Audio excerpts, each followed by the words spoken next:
Hello, everyone. It's been a blast lately. Hope you're enjoying our shows. We do a lot of work into these videos.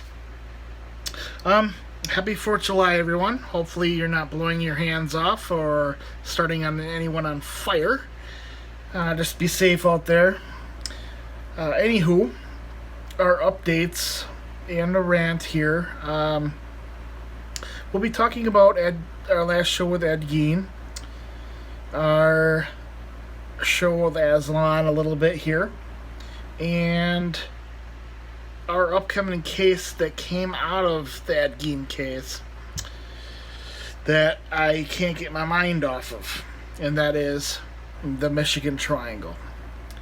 Now, I've been working on very, very hard to actually get a pilot in an airplane to actually fly over this thing because it's been bugging the heck out of me. Like, where are these people going? Why are people missing? I want to go up there, at least throw a ghost box and start that sucker up and see if we get something.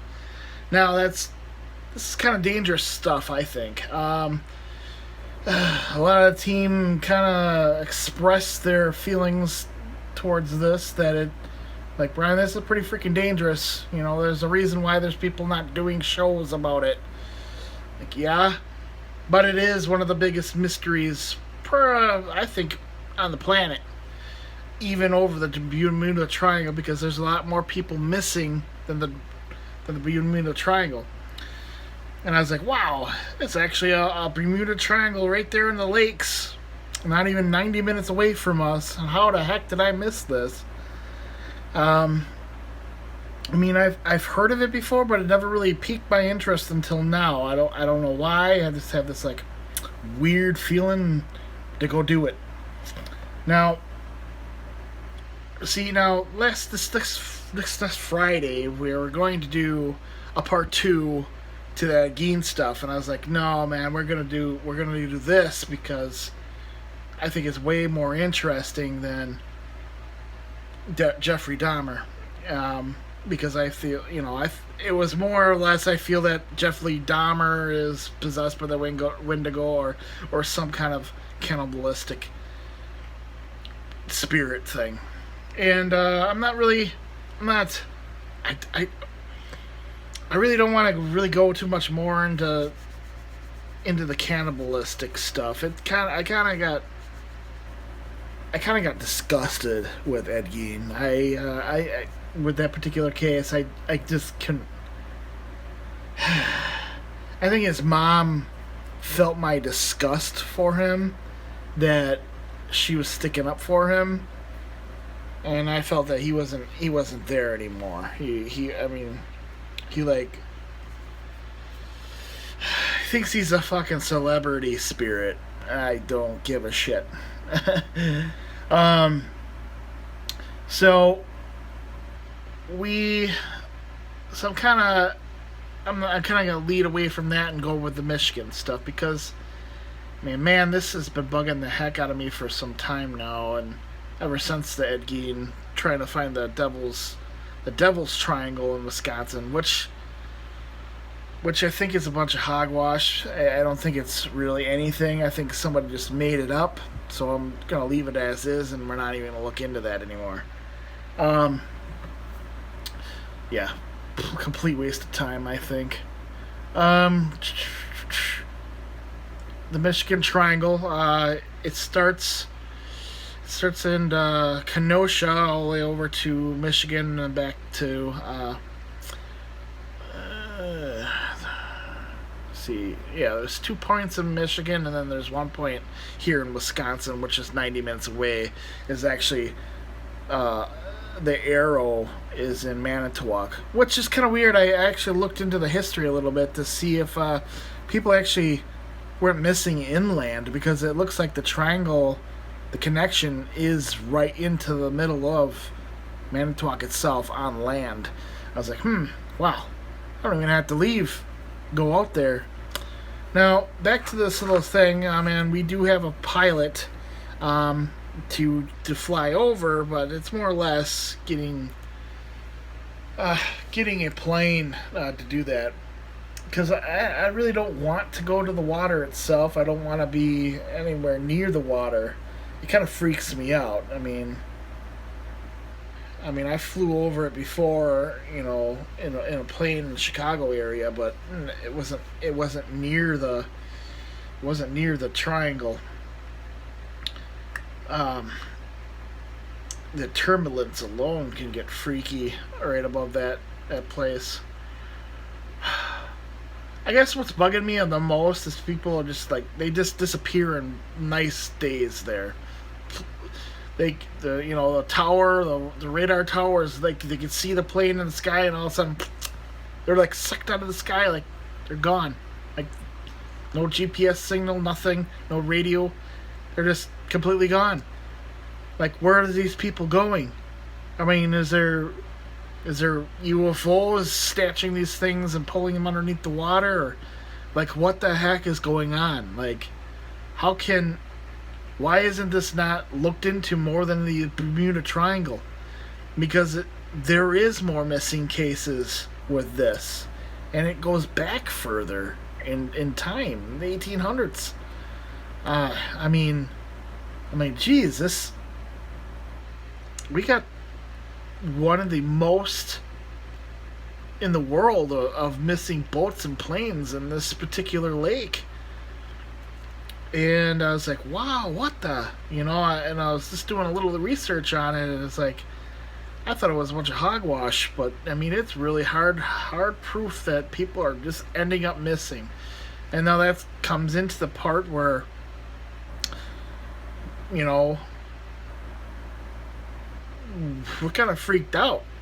Yeah, I mean, we could end up missing. What triggers this stuff? I mean, is it something in that person's mind, or are they psychically gifted and it just randomly picks somebody, or if I went out there and I activate it, no one's been missing for some time, and all of a sudden I activate it, and then people start, disappearing. Me disappearing. And I told them, I'm like, if we do this, it'll probably be on a boat, and I will jump the hell off a boat and swim to fucking shore before I get taken by something. But there's reports of USOs, underwater craft, lights underneath the water, weird stuff. Strange, odd weather storms out of nowhere. It's just, it blows my mind. Like something so big like this is not being looked into, and I'm looking right now to see if there's any teams like that's been doing it for 20, 30 some years. Somebody has been doing it a long time, and strictly this.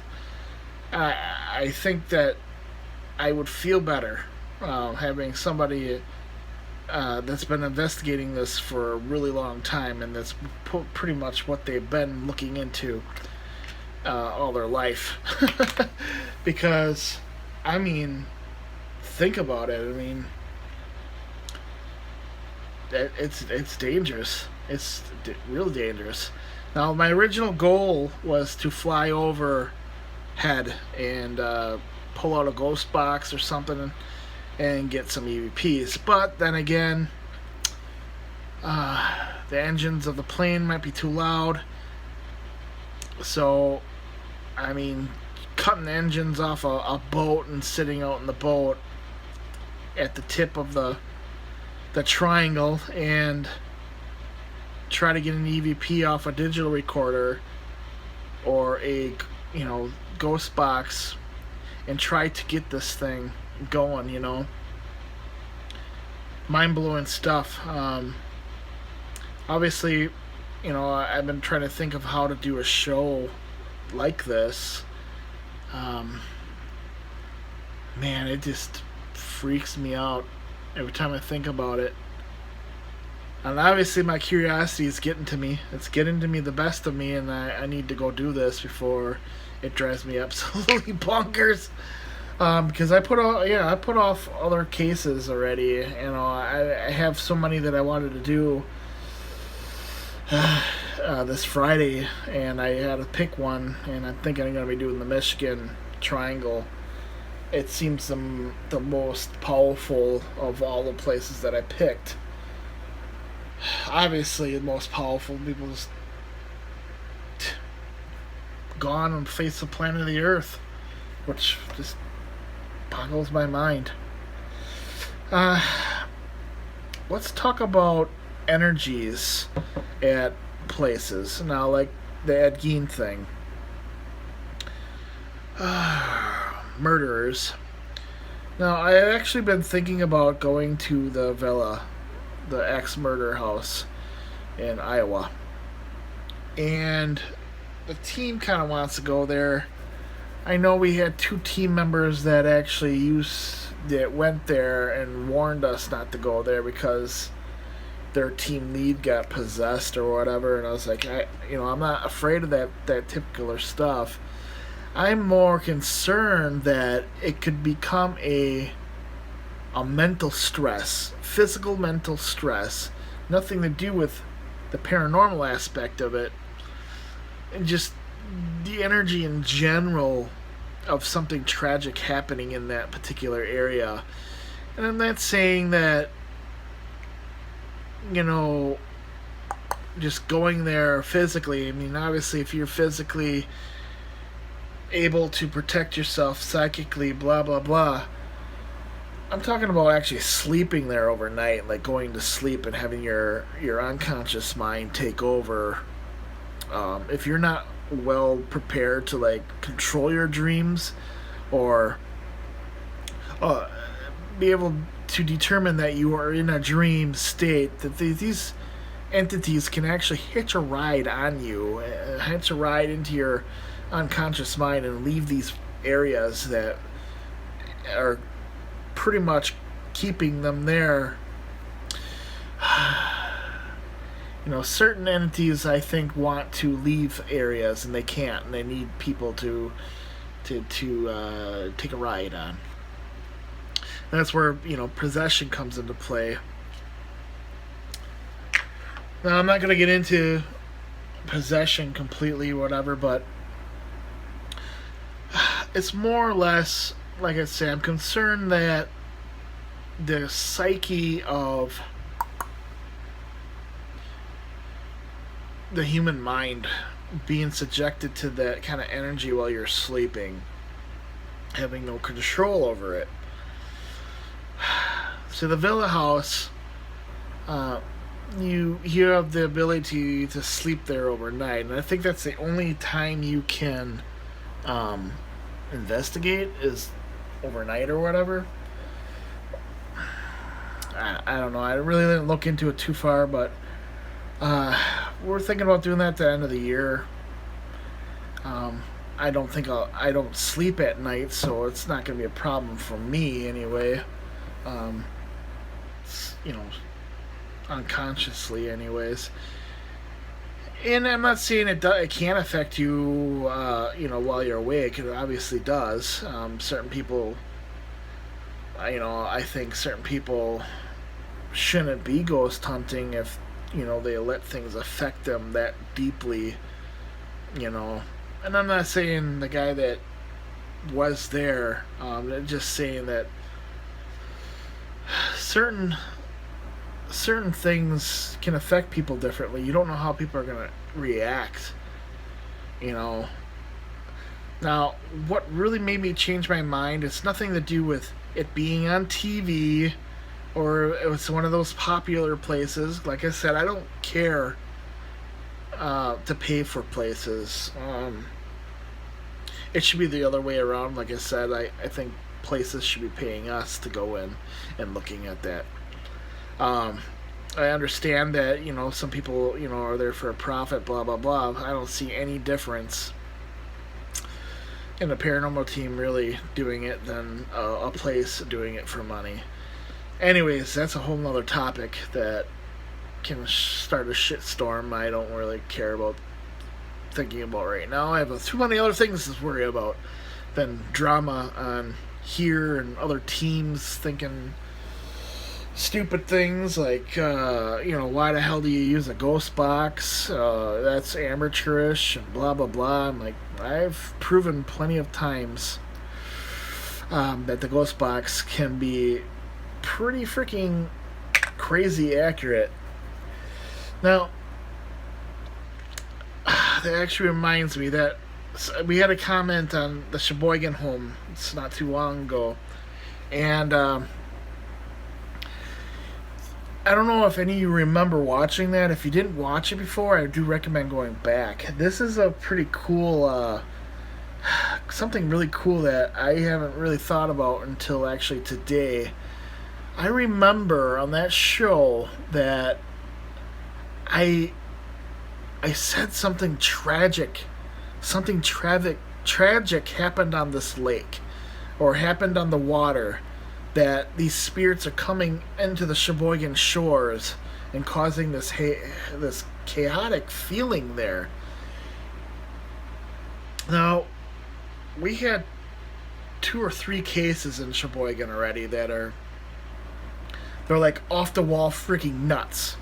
That's also where that axe murder with those 2 teenagers killing their grandma for pizza money. Yeah, that really happened. That's wow. Anyway, on the show, I remember distinctly saying this, that there's something going on about the water here, and then the ghost box actually started saying the water. I had to look at the show again. It's been a long time, like 3 or 4 years since I actually seen it myself. And I remember that I was saying something tragic happened out on the water, and like lots of people drowned or something. I don't know if it. I think that's what I was hinting around to, or I'd have to look. But I remember saying something about some tragedy with water, and that why these spirits seem to be weirdly coming to the shore in this area. I don't know if I said it on that particular show, but I have said it in the past, I do believe, and I actually think I put it together. The Michigan Triangle is actually not too far from the Sheboygan shores. It actually cuts across the shoreline of Sheboygan County there, like right there. It's mind blowing. It's weird. Me and Jesse and our family just we just had a vacation right there on the edge of the waterfront. Didn't even know it. We didn't experience anything, at the resort or anything, but man, that's just crazy if you really think about it. Like, we're that close to something crazy. But I remember thinking something like that too while I was at the resort. I was like, wow, I wonder if something weird will happen because we're so close to this waterfront, because we're, a lot of our cases that were like off the wall are from that way. And I've always thought something, it was connected to that water, and I didn't know that triangle was that freaking close to Wisconsin, or like close to us. I actually thought you had to go down to like Milwaukee or Chicago to get close to this thing, and no. It's crazy though. If you think about it, it's like, wow. I'm like, why is Sheboygan such a... I remember saying, why is Sheboygan such a crazy area that the spirits just wander around like aimlessly out there? Like, there's lots of them. I don't know. I wonder if they are, or some of them are the people that went missing in the triangle and they just can't find their way back. Because those spirits seem mad, angry even. And, I mean, people do weird things, but Jesus, man, if going off and axe murdering your grandma because she didn't give you fucking money to go get pizza. I'm not saying that happens all the time, but it shouldn't happen at all. But am I saying that it's paranormal? No, but it's certainly fucking weird. and spirits that are just so angry that uh, trying to communicate with them was almost impossible because they had their own mindset. None of the people should be living there. That's what they no people should be living on the shores of Sheboygan or in Sheboygan in general. That's what I get out of it, my feelings of it from the spirits. You know what makes that thing there? Is it because of the ley line? I mean, it's not connected to the Aslan ley line at all. Like I don't know. I can't even say it's ley line. I have to actually see this. I have to at least get close enough to like get a feeling like or a new perspective on how I look at it right now.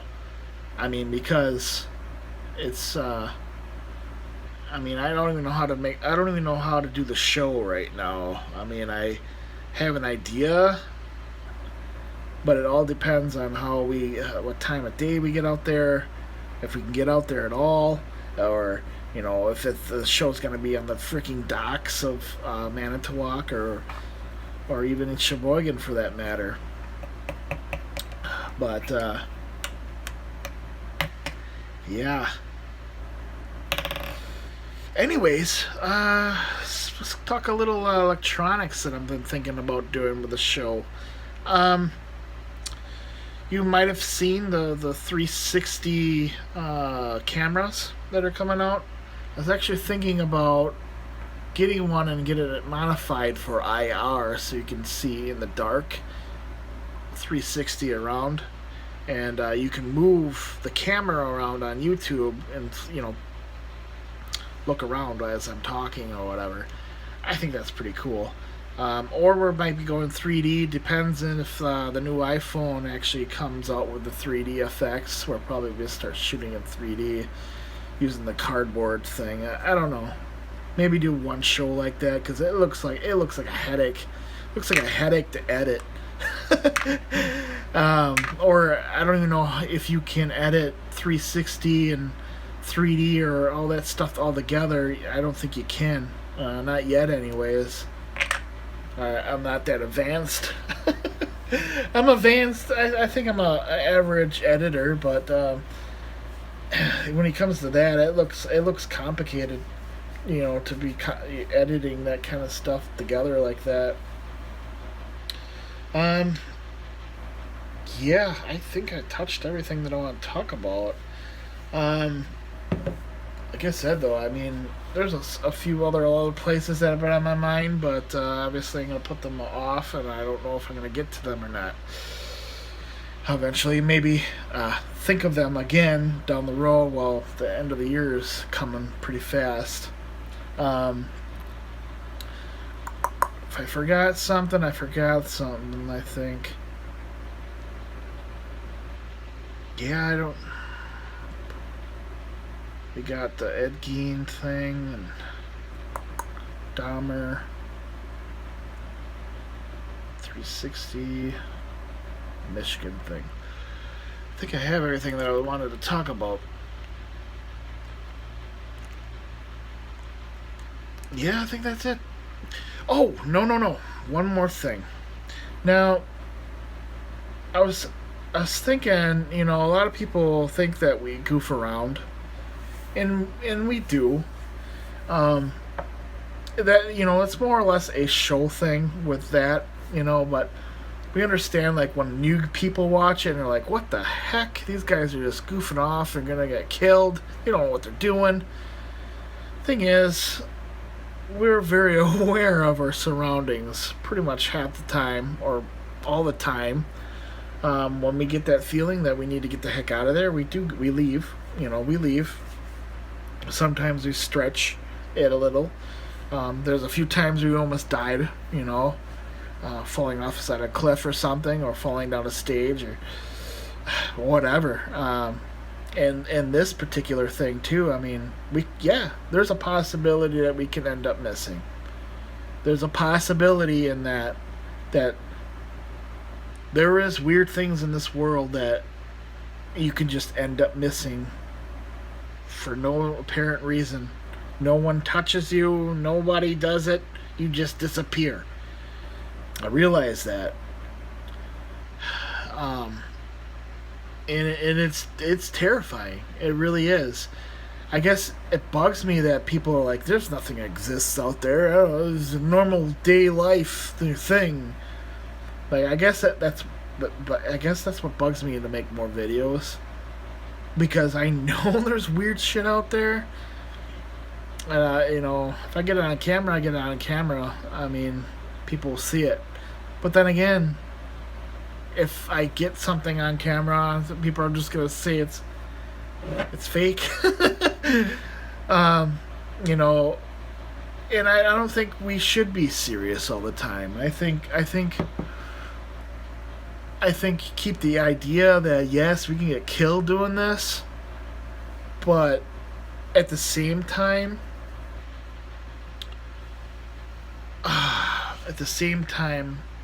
pretty much have fun doing it, but realize that you could die doing it. And we do realize that. And, a lot of stuff that we investigate is silly. It's silly as heck. And sometimes, we like to, throw some comedy in here, is because we shouldn't be all serious all the time, because there's some... Life is short. And if I'm gonna sit there all serious, and I'm like, I gotta get a spirit to say something on the digital recorder, and get all stressed out about it. It's not. I know it's real. If they're gonna say something, they're gonna say something. If we get something, yeah, that's awesome. But I guess it bugs me when a new person comes and watches our show and they're like, oh, these guys are just clowns, they don't know what they're doing. And obviously the guys and people that you guys, that watch it all the time and, watched us for years, see how different we do we do shows differently almost every time. And if we did the same thing every single time, I don't think anybody would watch. It'd get boring. I sometimes watch our shows. I go back and watch our shows. But it's not. I know we could do a lot better than those old shows that. It drives me nuts watching some of those, but especially because I can edit differently from back then. So, sometimes it's what are your qualifications to do this, blah blah blah, and I could list a whole bunch of stuff that I'm into, and it to me it's paper and my experiences, which I don't really feel is relevant to if I catch something or not. I mean, some of it is, but it's more or less common sense and being in tune with energy, I think. Hunting and stuff like this. How, man, the Bermuda Triangle, the Michigan Triangle, they need a new name for that thing. Bermuda Triangle kind of like took all of the names. It's kind of weird that, the Bermuda Triangle is freaking huge, It's just freaking huge, and there's more planes and boats that end up missing than the Bermuda Triangle. And you can see Canada, Wisconsin, and Michigan all at once. You can see the land. Like, on the middle of the ocean there, you can't see nothing. Like, it just boggles me. Anyways, wish us luck. We don't end up missing, and maybe this is my last rant ever. Hope not. I told the guys though, I mean, man, if something's out there though, I will jump the hell off the boat and swim to shore. not, I'm not even freaking kidding. This stuff, it frightens me. I mean, being on that lake frightens me because I know it's there. I know it's real. I know the documents are real. Yeah. You have no idea. Alright, guys. Thanks for watching. If I missed something. I'll probably remember it some other time on another rant. I actually have to head to bed here. I had a long night here. I'm going to actually be traveling about 8 hours. So, have a good one, guys. Bye.